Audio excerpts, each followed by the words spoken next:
Kind of discussing our individual experiences with the two different kind of aspects of flooring, the employee and the subcontractor.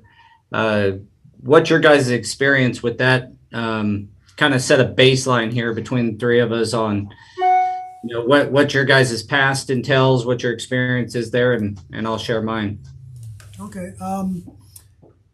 I'll go ahead and start. Well, when I started in the industry, I was definitely under 1099.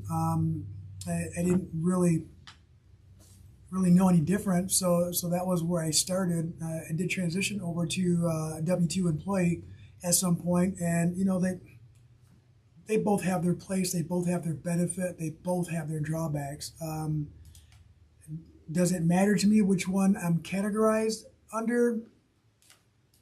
Now that I'm a little bit older, it does to some extent because my future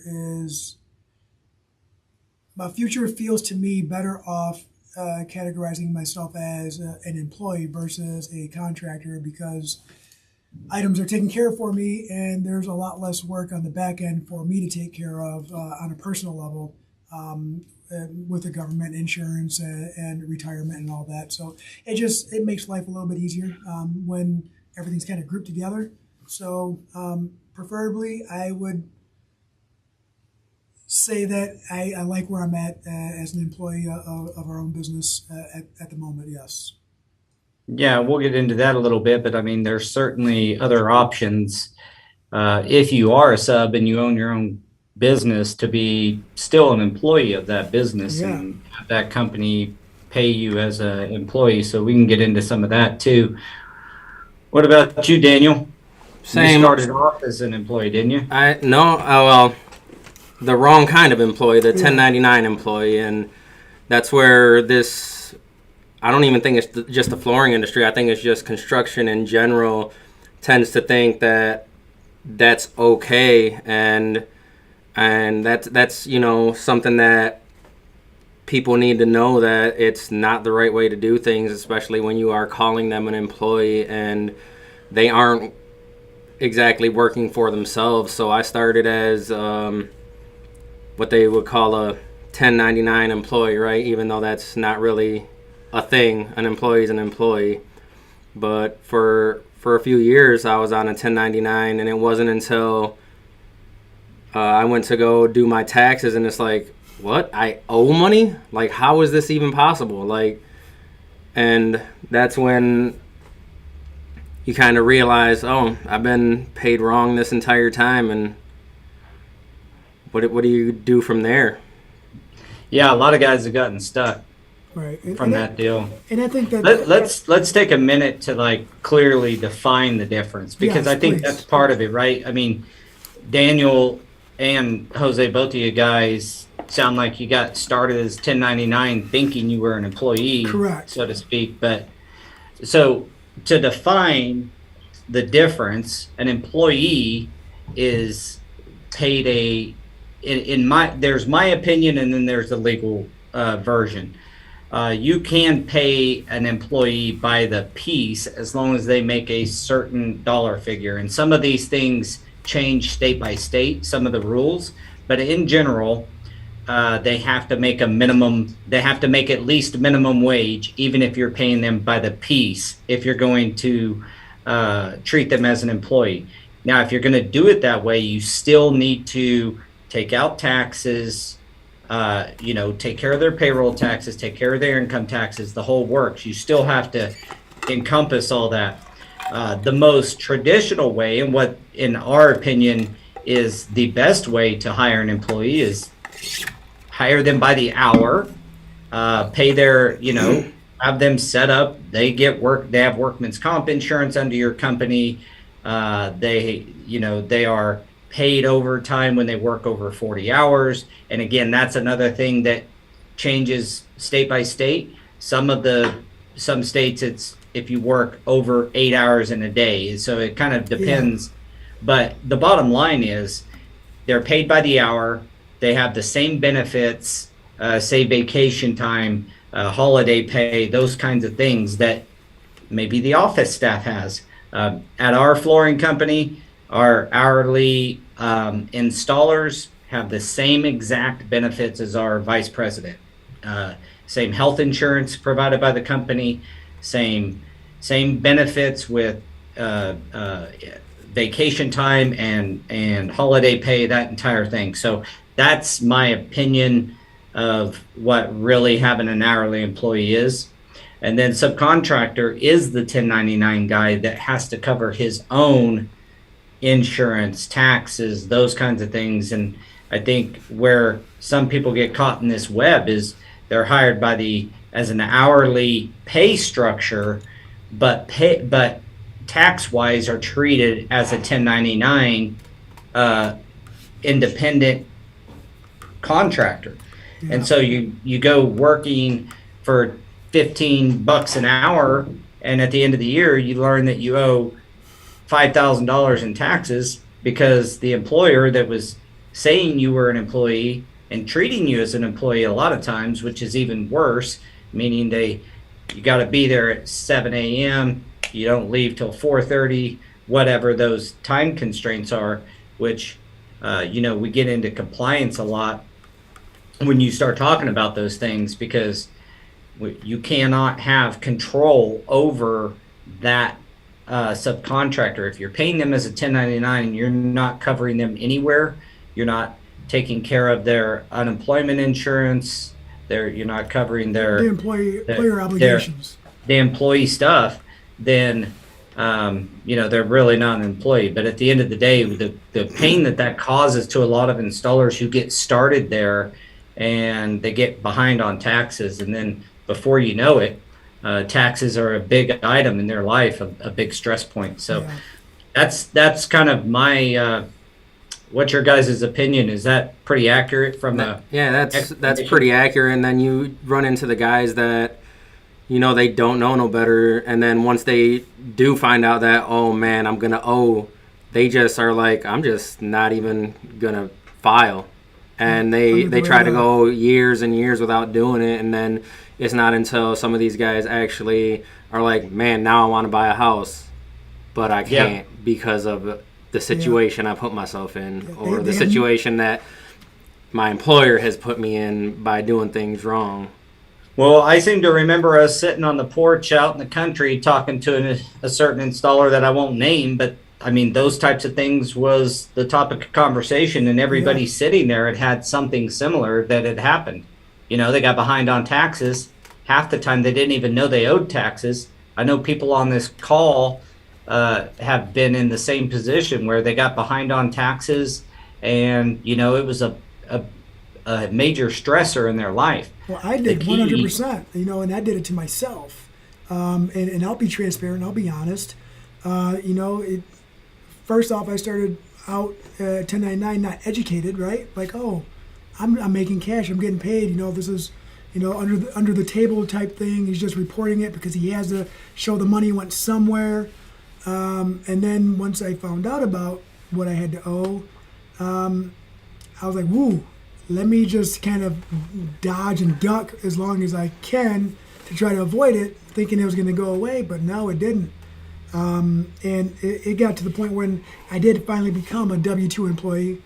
I didn't want to raise any red flags, so I didn't even do my taxes when I was going to receive a refund. And all that did was put me even more in the hole for penalties and interest, and all that. So there was a trickle effect. But how'd you deal with that? I mean, that had to be major stress. When I finally met my wife, I had to make a decision, right? Like, if I was going to build a life and I was going to purchase a home and try to raise a family, I didn't want anything to be taken away because it wasn't her fault and it wouldn't be my kid's fault. It was my lack of knowledge that put me in that situation, my lack of educating myself, my pride, right? Not asking the right people the right questions, even though I kind of already knew I should. I just kind of avoided it. And I called the IRS. Hey, this is my name. I think I owe you some money. And Okay, they were you like, are officially the first installer I've ever met that called you I did. IRS As Daniel, myself. dude. As Daniel. Like I didn't want it to come back and bite me in the rear end after I started doing things what I felt was the right way. And I just didn't want it to bite anybody else either. Like Yeah, my no, I mean, decisions. kudos to you for doing it. I'm just saying that it just keeps going generally, and you're Yeah, talking the same, you're telling the same story that I've heard for last several years that we've been traveling across the United States, going to different shows, meeting with installers all over the nation. It's a very similar problem. and Like just they didn't know any better. The guidance they got was not good. They were young. They got into flooring. They were getting, $15 or $20 an hour in cash. The money felt right. It felt good, but at the end of the day, they didn't realize 20% of that is going to yeah. Uncle Sam, and they didn't plan on it. No, but I definitely did So not. just them knowing that like you know there are options. Like there's two different ways of doing things. Now, the vast majority of flooring is subcontracted, and I get that, and Go Carerra supports that. That's what it was built for. But we encourage like employment, in the true term of employee installer. To me, helps the industry to allow that individual to develop.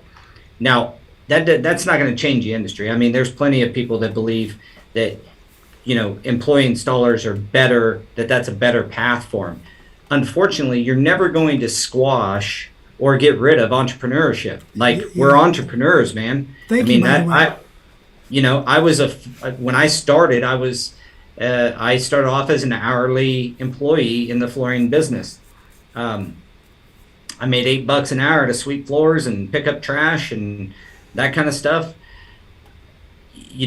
I stayed there for about 4 years. And even at the end of those 4 years, being mentored and going through being under some really good installers, after that 4 years, that company was getting ready to get bought out. So I went and started my own company, and I started subbing. Um, I have seen every aspect of the business, and I believe that the decision between being a hourly employee or a subcontractor really boils down to your risk, um, appetite for risk, and your ability to execute on uh, bookkeeping. I mean, it's pretty simple stuff, but it is important. If you're going to be a sub, we grew our company very quickly, and started to become a full service flooring company a few years later because I paid myself as an employee. I paid myself $600 a week as a sub. It didn't matter how much I made from installing. That went into the company. I took a $600 a week salary, and I did that for 5 years, and that allowed the company to grow and us to be able to put back money and then start full service supplying materials and such. But that is not the path for everybody, and you just have to be honest with yourself, in my opinion. Right? Like, Yeah. some people are just better at being employees, and that's good. That's fine. We need a good quality employee installers in this business as well. Yeah. We definitely need to bring to the forefront the implications that someone could put themselves in to help them decide what side of that line they want to be on, right?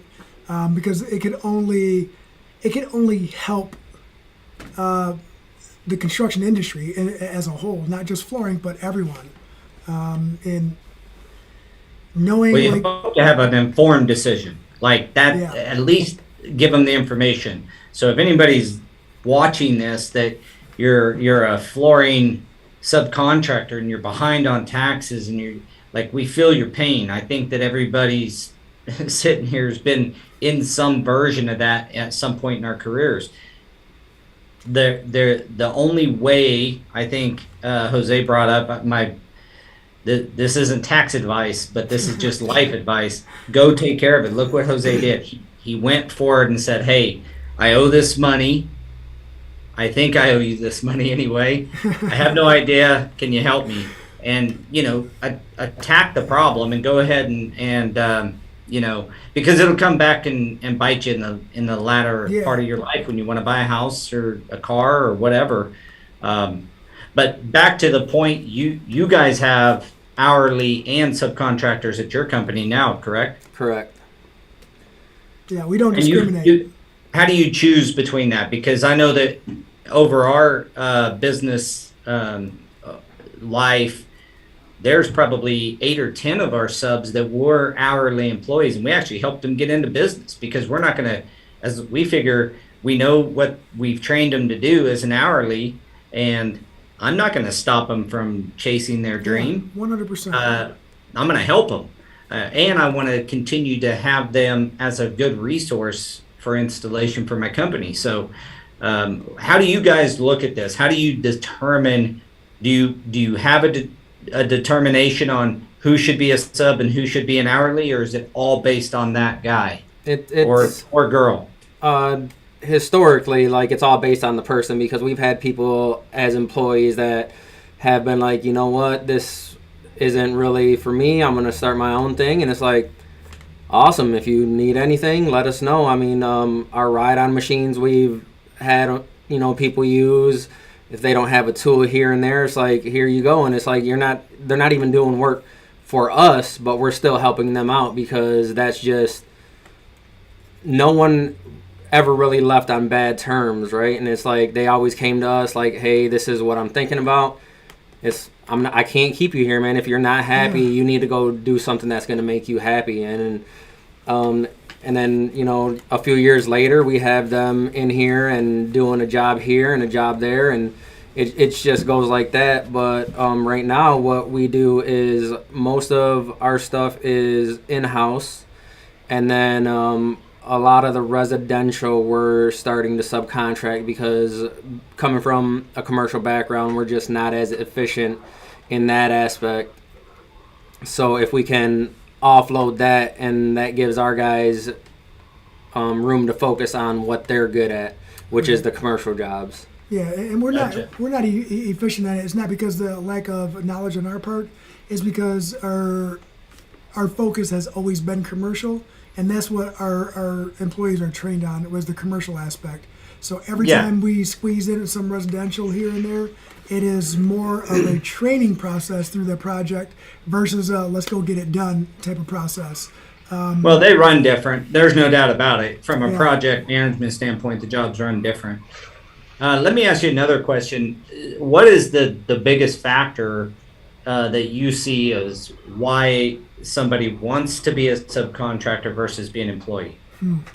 So what's motivating the guys you talked about to want to leave a good company with I feel that the security of the hourly installer life? What do you think the big? I think like you said, that's pretty broad, because we've had guys that have left because they feel like they just need to do things their way.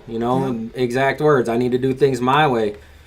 Okay, have at it. And then we have guys that will see a dollar figure and be like, well, if you're making this much and I'm only making this much, that means that I need to go do my own thing. But those are also the guys that once they start doing their own thing, it's like 1 week they're spending, and then the next, few weeks after that, it's, because of social media, you see everything. It's posts about them being broke and stuff. So they really have they don't have an idea of what it takes and what it entails to gather the tools, the insurance, the contacts, and try to have everything you need at your fingertips. Because it's when you're out there and you buy it and you've been in business for a little bit and you've had some time to collect everything to make the installs go easier, and you're an employee and you have everything you need to do a job from start to finish, no matter what it is, it's a lot different than going out on your own and all you have is knee pads in a pouch. It's totally different. No van, no. So some of the guys. Well, so how do you stop? So that's the key right there, in my opinion. Like, if you don't have the assets, the tools, the vehicle, the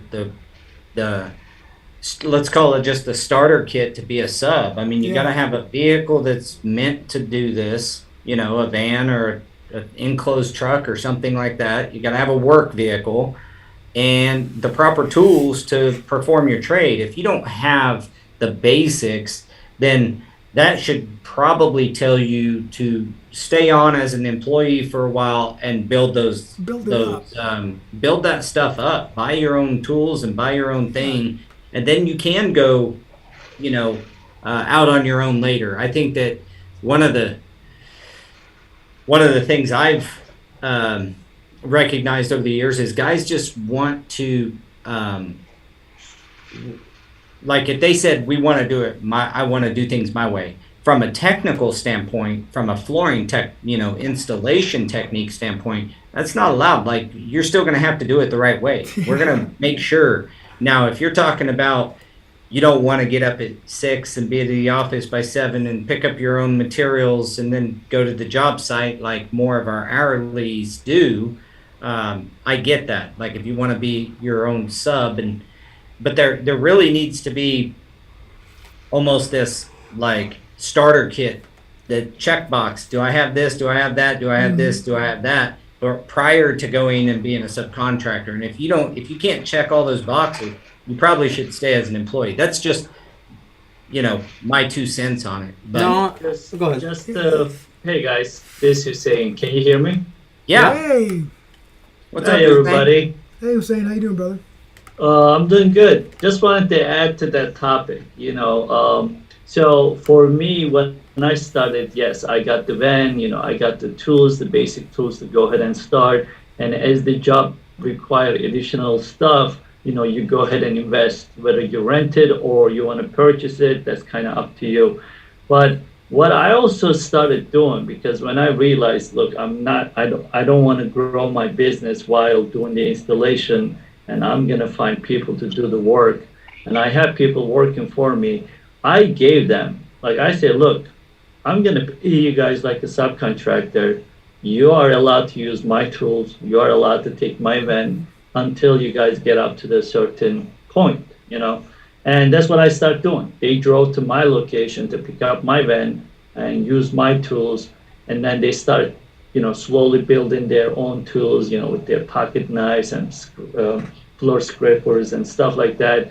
But, I still had the demo machine to provide just to help them get going because, we were kind of helping each other. So that was one way I guess you could kind of start if you have another business partner that could provide you or support you with what you don't have. Yeah, the only thing I see there, Hussein, and you can probably like chime in here, is the liability of somebody that's not an employee of your company driving your vehicle, 100%. transporting materials from one place to the other, and those types of deals can put you at undue risk. Yes. So, having them as an employee until they get there mitigates your risk, at least from a standpoint of personal risk. Because your insurance company would want you to have them as an employee if they're going to be driving your vehicle. So that's just my 2 cents on that is if you're going to, You have to add them to your insurance, yes, as correct, a driver. Yeah. So, what else do you see, Daniel and Jose on like, what are some of the biggest pros and cons? Everybody would say money for sub because you can make significant money as a subcontractor, but you got to start checking off these boxes like Yeah, so- taxes, Yeah, insurance, and things like that. That's a pro and a con, I think, because you look at the money that you make, but not a lot of people talk about the expenses that come with the amount of money you're making either. And like you said, you started, you were paying yourself a salary of $600. We started off paying ourselves half of what you were paying. And this went on for a couple years, and it's like, was it hard? Absolutely. And would I do it again? Probably. But it's a matter of seeing that end goal and actually knowing what you want. It's you definitely spend a lot of there's a lot of expenses that go into running a business that a lot of people don't see, and that's something that a lot of the organizations that are out right now don't even talk about, which is,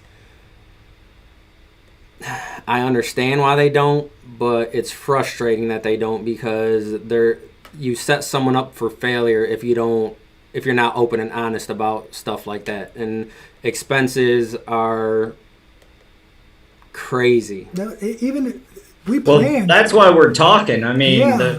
that's why we're having this conversation. Is at the end of the day here, there's a ton of expenses. If I could give a sub any guidance whatsoever, is don't treat your business, because if you're a subcontractor, go open up a LLC or get a true business entity. Consult again. I want to make sure you consult with an attorney and Professional, an yeah. accountant. But this is my opinion. Open up an actual company structure. It's pretty cheap to open up a quick LLC, and then pay yourself as an employee. Put the money back so that as you're paying yourself as an employee, you'll be taking out taxes of what you pay every week, and it helps your dependency at the end of the year, or your commitment to the IRS at the end of the year, if you're getting money taken out weekly as an employee.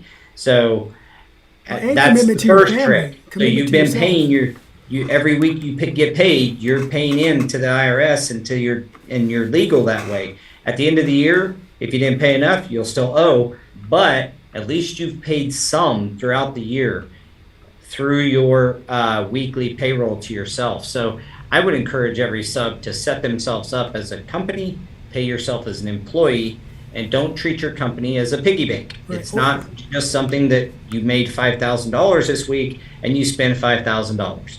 And that's where you get the guys. And I know you guys got a story about Facebook I'd like for you to kind of chime in on, but that's where you get these stories of guys being so far behind on their taxes, or they're broke all the time. And it's, if you spend every dime you make and you don't put that money to work for you later, and this is a bit of just business and investment, like the standard best practices, I don't care what industry you're in, put 10% back for savings, put 10% back for a rainy day, and put 30% back for taxes. Now, if you can do that, if you do the math and that still makes sense, okay. But those are just these baseline figures that you should be figuring. If you think you're going to make $1,000 in a week, take 100, put it aside for your savings, 100 for a rainy day, right? 300 for taxes and commitments for there, and then what do you have left after you've taken 500 out?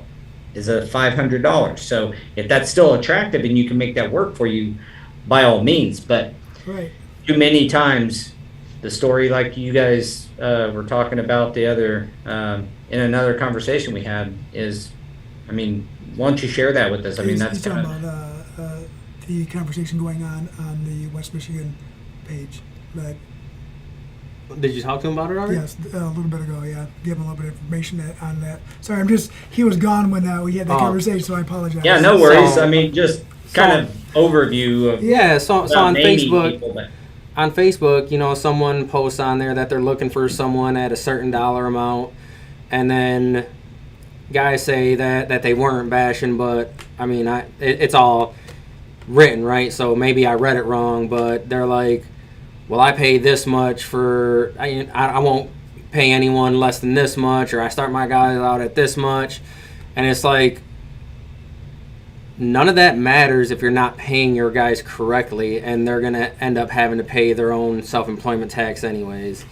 Because if you think about it in the big scheme of things, they're complaining at, you know, just throwing figures out there. If someone's paying someone $16 an hour and you're like, well, I pay my guys $19 an hour, but you're paying them on a 1099, so that's not a true $19 an hour. Because if you if you really break down how much an employee costs at, I don't have the spreadsheet in front of me, but I think our cost at $16 an hour, somewhere around $22 an hour is our all That's the in. breakdown, yeah. Yeah, Yeah. bare burden is somewhere average around $6 an hour. Yeah.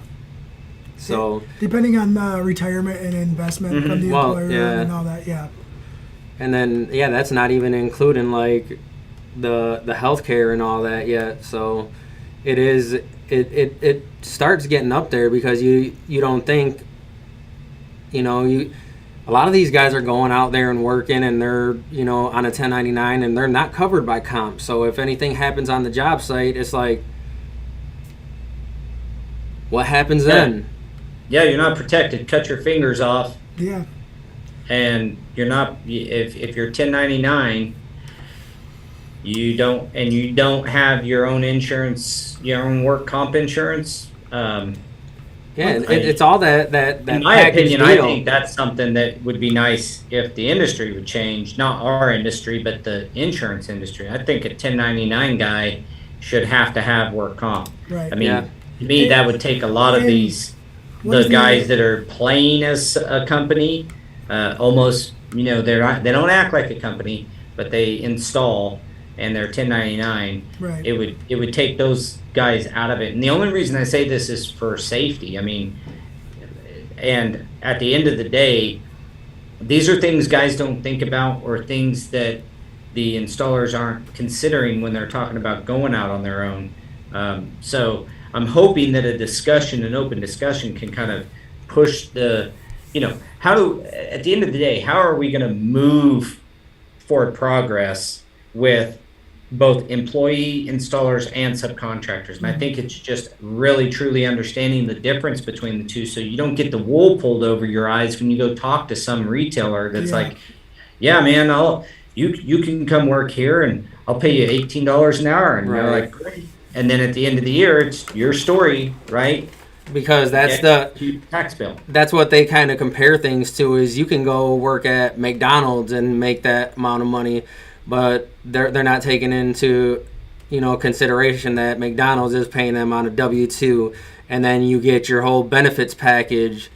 And if you really just the simple stuff like paying overtime, like on a 1099, these guys are working straight time 100% of the time, and a lot of it is, these guys that are like, I work 60, 70 hours a week and I'm doing fine. Well, you're working 60, 70 hours a week at, $15 an hour. That's not fair for you. Guilty. Well, what you brought up another good point. I mean, what about unemployment insurance? So that who's paying into unemployment for a 1099? Nobody. My dad was a painter, subcontractor as well. I mean, and he never paid into unemployment insurance ever. And at the end, or Social Security, he needs supplemented because he only has throughout his entire life, he only contributed enough where he makes $300 or $400 a month from Social Security, because he was an independent, didn't pay himself as an employee, Right. so that you could start paying into that. Right. I've And been then, self-employed since I was 22, but I've been paying into my unemployment, my own unemployment insurance, my own,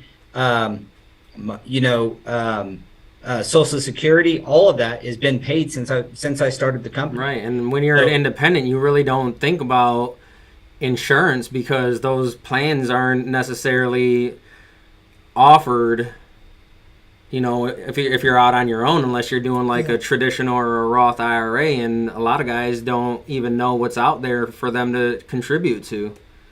Yeah, and those are investments, but just regular insurance even. I mean, I'm talking about paying, if you are just taking in 1099 money and paying your income taxes, but you're not paying into unemployment. Right.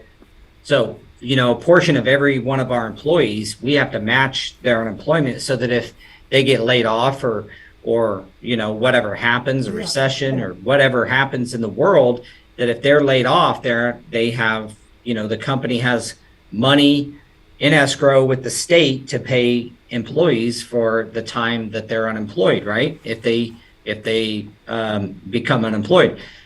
Those things don't happen, let alone Social Security. I'm not sure it'll be there by the time we all get there or not, but my dad never paid in, and that's why he has such a small amount that comes into his, Right. Into him every year. So, those are everything I think, like, we need to think about as installers when we're getting ready to go out on our own. I was lucky enough to have somebody tell me, just pay yourself as an employee, and you're not the bank. You don't get $1,000 from your install that week, and that's your money. You pay yourself a salary or a by the hour, whatever you make goes into your company. That's your company's money. And just, I think having some of this knowledge that we've been talking about on this conversation can help a guy understand the real commitment that it takes to do what you guys have done. What I've done is literally running your subcontract business like a business. Like a Oh, business. let me ask you this What that question. means. And Well, I have a question. oh, go ahead. So, those are great points, right? But if you started a business from scratch and, you are paying yourself, like, I am not saying whatever you make, you spend, but I kept most of the money in the company, if you can, right? If you are the only person working and you have to feed your family, it's a different story. Luckily, my wife works, I can kind of take a lot more risk and I don't have to take some salary to myself. But if you were to take some salary to yourself, you gotta make sure that salary is not gonna bring your net income for your business to like negative, right? You wanna keep that some income in there so that you could basically what you're talking about, reinvest in the company. So throughout the years, you start building this, I guess, almost like reserve, right? Now you are able to pay and, pay your bills and pay your guys. It's going to take you to get there a few years, but once you get there, you have a much better cash flow that you are able to wait for receiving your 100%. payments, your invoice, but you're also able to pay. I hope nobody goes out there and whatever they get and they go spend every week. That's crazy. And Hussein. Well, I think a lot of that happens. Frankly, wow. I know a lot of that happens, and I would also say that you do have to start when I'm talking about paying yourself a salary. You have to. Part of this is, what are your goals? If you are just going to own your job forever, make the salary big enough that, like, if you're just going to install with your cousin as your helper and you guys are going to run a really good subcontract business, but that's all you ever want it to be. You never want to hire more people. You just want to have one helper along with you the entire time. I would still say pay yourself a salary, whatever that dollar figure is, because it just helps with you staying up on your taxes and pay and unemployment. For goodness sakes, if the economy took a downturn, you're a sub and you've been paying into unemployment for forever, you can be unemployed too. So it generates consistency too. So if you I'll go back to the loan type deal. You're going to go try to buy a house or a car or something like that. You have consistency, right? Because they don't want to see one year you made 50 grand, the next year you made 80 grand, and then the third year you made 30 grand. They don't want to see that. They want to see some kind of consistency. They don't want to see fluctuation in annual income either. And also, to piggyback off what Hussein said, he's right. You gotta keep money back into it. When we started, it was DBA, and we started as a DBA, and then rolled into an LLC, and then classified ourselves as employees, right? And that's one thing people don't understand. We've said it a couple times that you pay yourself as an employee under LLC. There are a lot more benefits to that than you think there are. DBA, man, we put ourselves in not so good positions doing it that route, but you put yourself in a lot of risk. Yeah. In the middle of a lot of risk. Risk in the finances, but once once the LLC was formed and we restructured pretty much, the transition was a little hard at first, but the long-term benefits outweigh the short-term discomfort of not seeing those dollars and cents right away. Like we did. Yeah, I agree. I would say that the you get, I mean, again, get with your accountants, but you have Yes. write-offs and things that happen when you form a company, and it can help offset some of those costs, like your fuel costs and all these things that are business expenses now and don't just come right out of your pocket. So I don't think that, hey, if you know how to run a company, or you've taken this information and you're listening to it and you think, I can do this, I can be a sub, I can run, then great. Just, I mean, follow some of the underlying, foundational principles we talked about. But if you're not, employee may be the best route for you. And that could be an employee with a really good subcontractor. I mean, I know a lot of guys that have 20, 30, 40, 50 employees, up even hundreds, that are labor houses, but they pay their guys as employees. And there's some that do it wrong as well. But that's what this is for, to try to inform you, to make sure you ask the right questions from an employer. If you're a new installer, say you've been working for somebody for a small subcontractor for 8 years, and now you're going to, go out on your own and be a sub. As long as you understand the parameters, great. On the other side of that, if you wanted to go work for somebody again, don't get duped into being paid like Daniel was talking as a 1099 guy, and then tell you you're an employee. Right. Demand the right things if you're going to be an employee, I guess is what I'm getting at there. So Right, and there's not, one isn't right and one isn't wrong, right? Because you can pick and choose which one you want, but as an employer, there is a right and wrong way to pay an employee. You yourself as the employee have to actually figure out, all right, I'm ready to go out on my own, but never be scared to ask people questions, because business it can get pretty confusing. There's a lot that goes into it, so definitely reach out to someone. You don't want to put yourself in the position to where now you want to buy a house and you still can't, even though you're running your own thing. Yeah, don't get caught off guard 20 years from now. I mean, we've talked about some of the very foundational pieces today.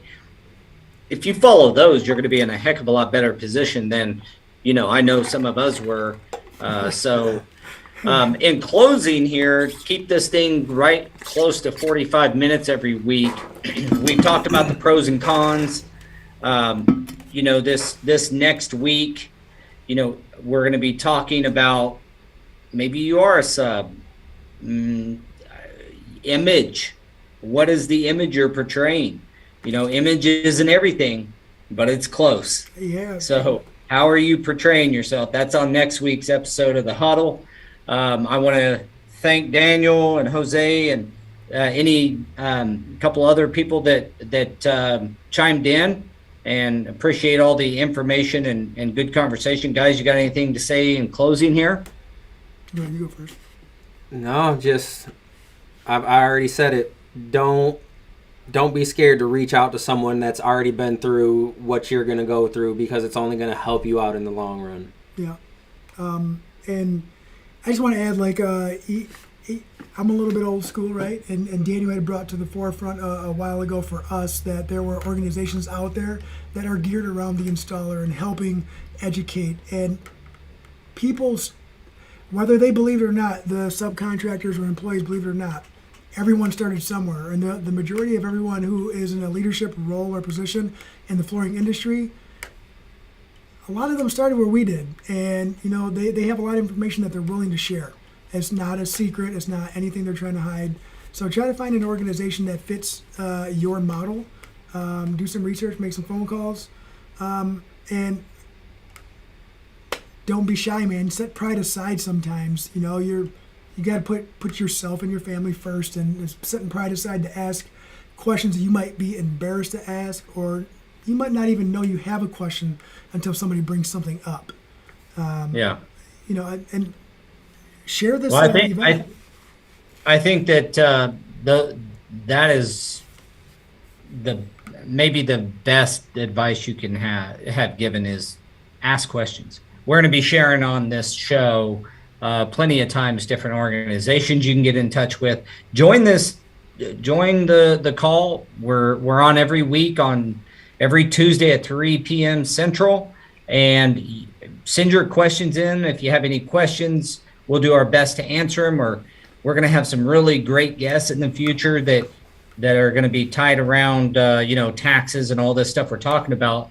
But all this is built around how to build your career, whether you're an employee or a sub, and set yourself up for the best success possible. So with that, I'm going to close this call. I want to thank the guys again. I really appreciate it. And I guess we'll see you guys next week.